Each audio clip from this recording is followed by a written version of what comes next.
explained how I really wanted to do a review for this film, but didn't know if I was a little bit late to the party. But a couple of people said yes, we need that review, and 2 or 3 confirmations was all I needed to do a video on this film.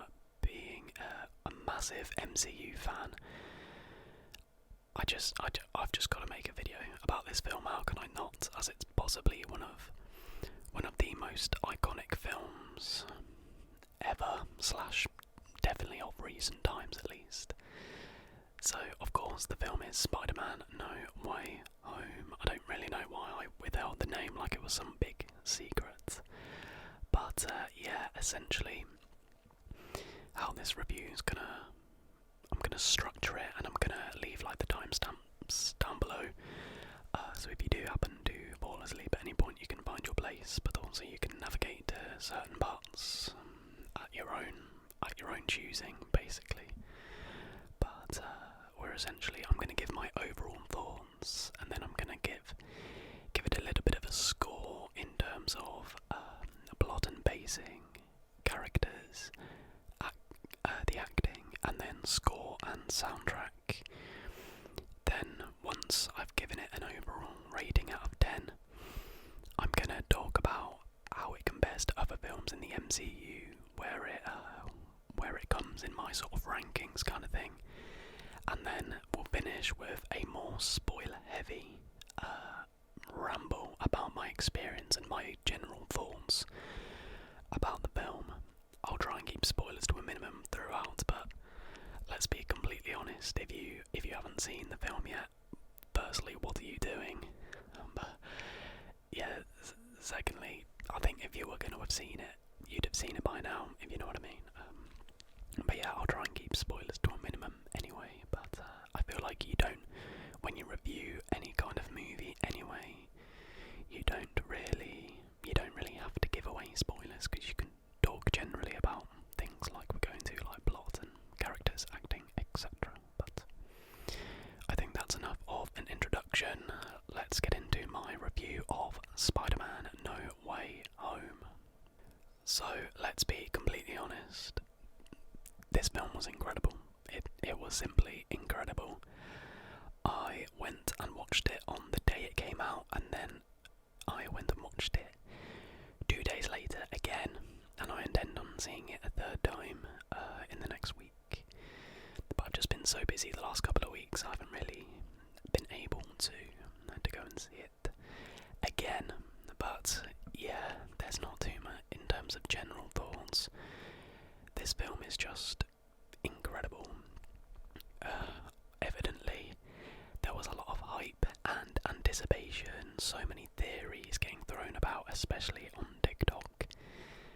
And I really feel that this movie lived up to the hype and surpassed and exceeded expectations. It certainly did for my own expectations anyway. It was just, from start to end, just absolutely brilliant. And I guess, this kind of brings us into the first point I wanted to talk about, the plot and pacing. The film obviously picks up straight away from where Far From Home ends. So literally instantly we're thrown into the action, and really I've seen some people saying, oh, this film needed to be longer, but just because they wanted more Spider-Man, obviously. But for me, I think they got the pacing absolutely perfect. I think it didn't feel like they were cramming stuff in, but at the same time, I feel like the film progressed constantly, and there was never like a down moment. No, there wasn't any downtime where you were like, oh, this is crawling a little bit. It was literally exciting and intriguing from start to finish, like 100%. And I think a lot of Marvel has made a lot of good movies, but even in the good movies, there are points in the film where you're like, oh, it's losing me a little bit. Like, take Shang-Chi, for example. Shang-Chi, for me, is possibly a top 5 MCU movie. But there are points in even that where you're just like, oh, come on, let's let's get it going again kind of thing. But No Way Home certainly does not suffer from that. And then plot-wise, yeah, it's pretty much it's perfect, really, isn't it? Like the concept of the spell going wrong and bringing in all these old villains was I was gonna say plausible, but we're talking plausible within the context of the MCU, of course, not in real life. And yeah, as I say, the way the story unfolded was, yeah, they did it absolutely perfectly. So plot and pacing gets a 10 out of 10 for me. I think the most important thing about this film is I don't want to. I'm saying I don't want to spoil it, but like I said, if you haven't seen it yet, then it's your own fault. But what they did really well, plot-wise and character-wise, despite all the incredible cameos and all the incredible performances from returning characters such as Alfred Molina, Willem Dafoe, this was still very much a Tom Holland Spider-Man movie. That's what I think impressed me the most. It still really felt completely like it was his film. And you know, with the cameos and this star-studded cast, yeah, to keep that sense and really round off the Homecoming trilogy perfectly was a really good achievement, I think. And that sort of leads us into characters, my next point. I mean, all of the characters in this were, everyone had their time to shine, didn't they? And I mean, my characters and acting go hand in hand, but my favourite character in the film, bar a certain other Spider-Man with the initials AG, was Willem Dafoe / Green Goblin. The performance that man gave was absolutely incredible, and I've seen quite a few people compare said performance to that of Heath Ledger's Joker. It's not on the same level for me, but I can see why people make that comparison, because literally he doesn't need a costume or anything. That the scene where they're in Abby's apartment and Peter's helping to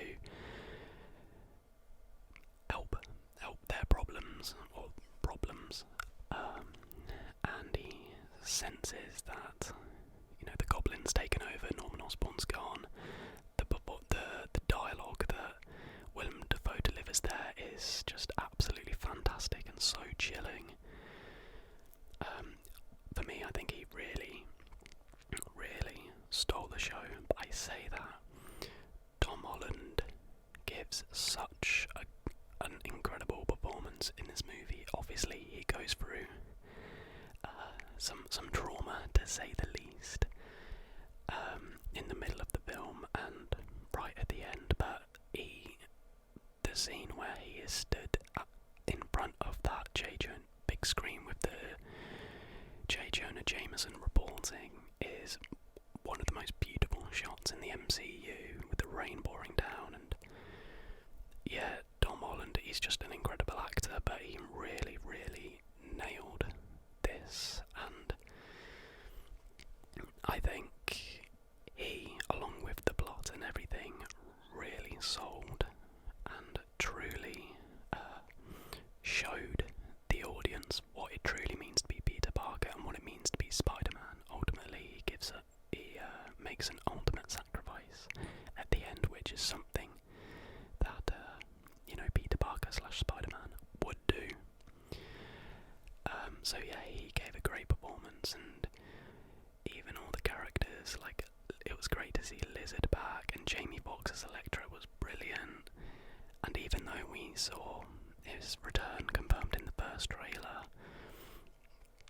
when those Dr. Octopus tentacles first appeared, it was still so exciting, and seeing that action sequence on the bridge was absolutely brilliant in my opinion. And yeah, Alfred Molina is just a great actor, and it was great to see him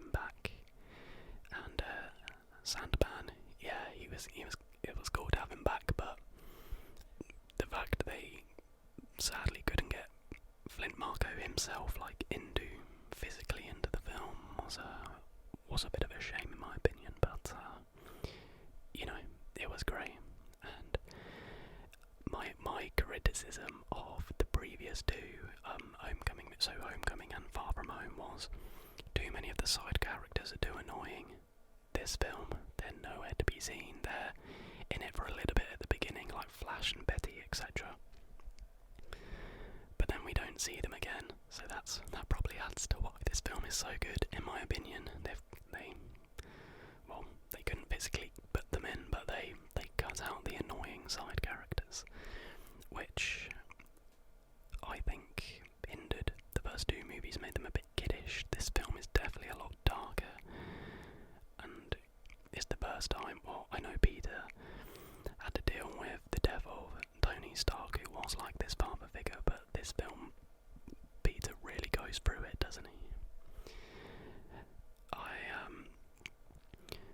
Quick side note, one thing I've noticed with a lot of reviews, particularly ASMR reviews on films, is people seem to mistake reviews for just recapping what goes on in the film. Like, they give their views and opinions a little bit at the end, but they spend the bulk of the video just reciting what happened in the film. Like, that isn't a review, that's a synopsis. So I'm bringing up specific plot points, but really I'm just trying to give you my opinions on said things. But yeah, honestly, characters and acting both get 10 out of 10.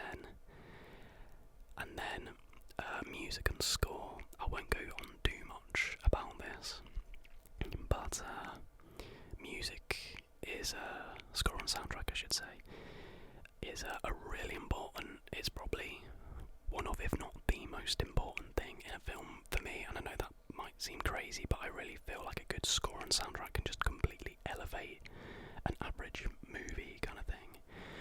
And for me, the soundtrack was less prominent in this. Like, to bring up Shang-Chi again, Shang-Chi had a really good soundtrack and a lot of like hip-hop songs, which fits really well.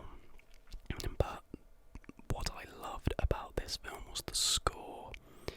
I previously hadn't been a massive fan of the MCU Spider-Man sort of theme, but they reworked that throughout this film in loads of subtle and less subtle ways, and it was just incredible. The final sort of scene, where they're at the Statue of Liberty still, and Peter's just made the decision to have everybody forget who he is, and he has the kiss with MJ while that's sort of going on. The way they reworked the MCU Spider-Man theme was incredible, with like a big choir and a big band. It sounded absolutely amazing. Like, I saw the first time I watched Spider-Man was in IMAX, and the sound was just absolutely incredible. So yeah, I give the score like an 8 out of 10, to be fair. One thing I have to mention about the score/soundtrack is when Electro reappeared, they played like two notes of his theme. I would have loved it if they just gave us like just a little bit more.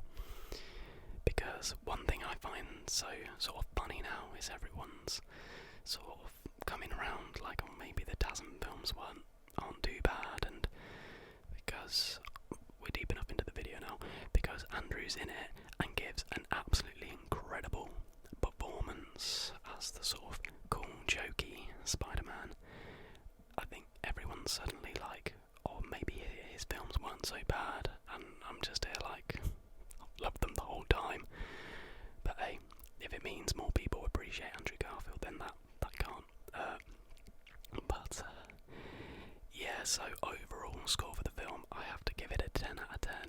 Like, I can't think of a reason to give it anything less than a 10.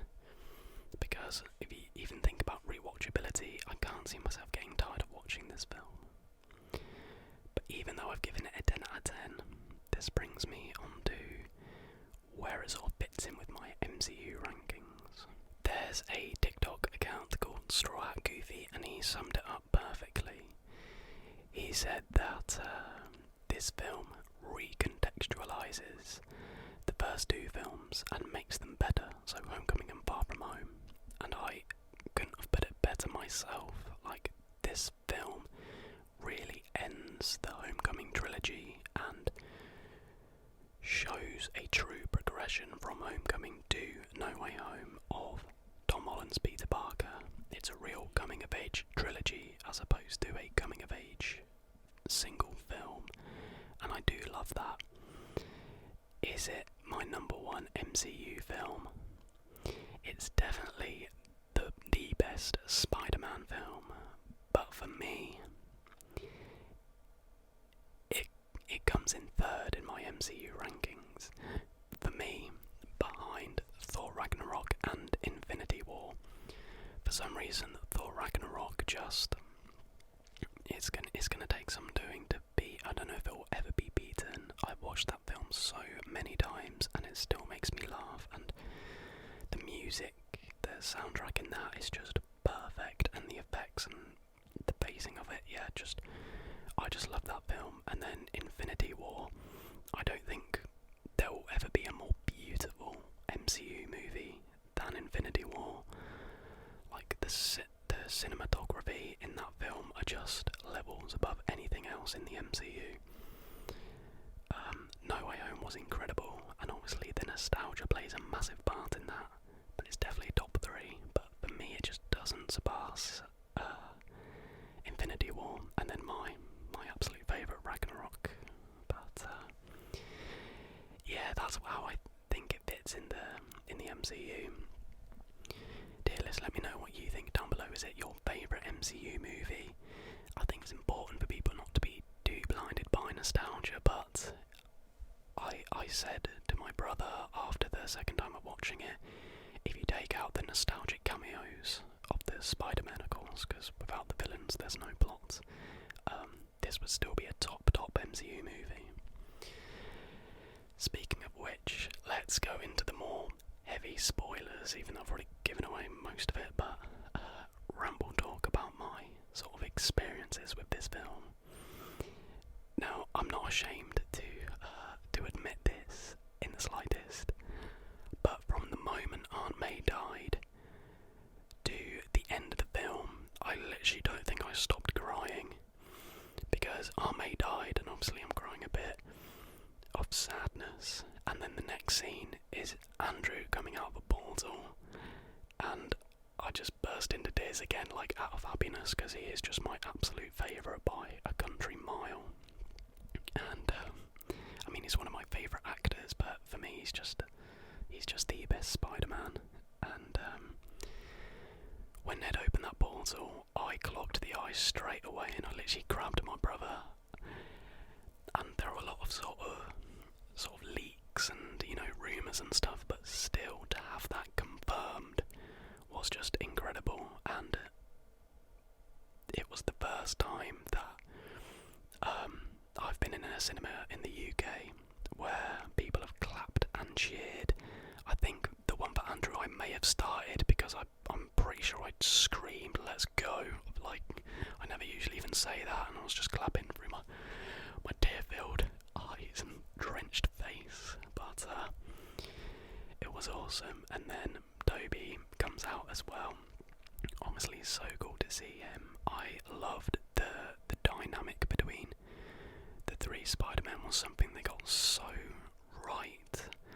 Like, Tom was obviously the one who was going through the trauma at the time, and Andrew was then like the sort of jokey, funny one of the trio, and then Toby was like this older fatherly figure type thing, as shown by when Toby steps in to stop Tom Holland's Spider-Man killing the Goblin. And yeah, just their conversations and their interactions, it was just incredible, and it was just so good to see. And yeah, I honestly don't think they could have done it any better if they had tried. I found that one thing I will say is, like, I found that the magic thing with Ned quite strange. Like, I know hands and everything and all of that, but like it took him ages to learn how to use the sling ring and stuff in Doctor Strange, and then Ned just does it like instantly. Do you know what I mean? But hey, maybe I'm just being nitpicky. But yeah, Andrew gave such a good performance. That moment where he catches MJ and you just see the tears in his eyes because he gets that little bit of, you know, that little bit of redemption that he's been looking for and would have been mulling over for so long after losing Gwen. He's just, yeah, I mean, Andrew, for me, Andrew, Tom and Willem Dafoe just put in amazing performances. Obviously that's not to say Toby wasn't great, but Andrew just, his delivery of lines and just slight facial expressions, subtle facial expressions, he was just, I don't know if you can tell, I'm a big fan of Andrew Garfield. But yeah, this film was just absolutely fantastic. I'm seeing Maketasm 3 is trending. That would be amazing. They just would have to get it absolutely right. I'm seeing rumours that Andrew Garfield might be in the Morbius and Venom universe, but we'll have to wait and see. But yeah, this movie gets a 10 out of 10. It was just incredible. But let me know your thoughts, and let me know your thoughts about the MCU moving forward. I'm very excited for Doctor Strange Multiverse of Madness. I think we're going to get some incredible cameos. I hope we get Deadpool, and I hope we get Wolverine, Hugh Jackman's Wolverine, even if it's just for like 5 minutes. I think that would genuinely be incredible. And yeah, we shall wait and see. But everybody, I really hope you did enjoy this film review. I apologise if I was a little bit fast speaking at points, but it's Spider-Man. I just get just a little bit excited.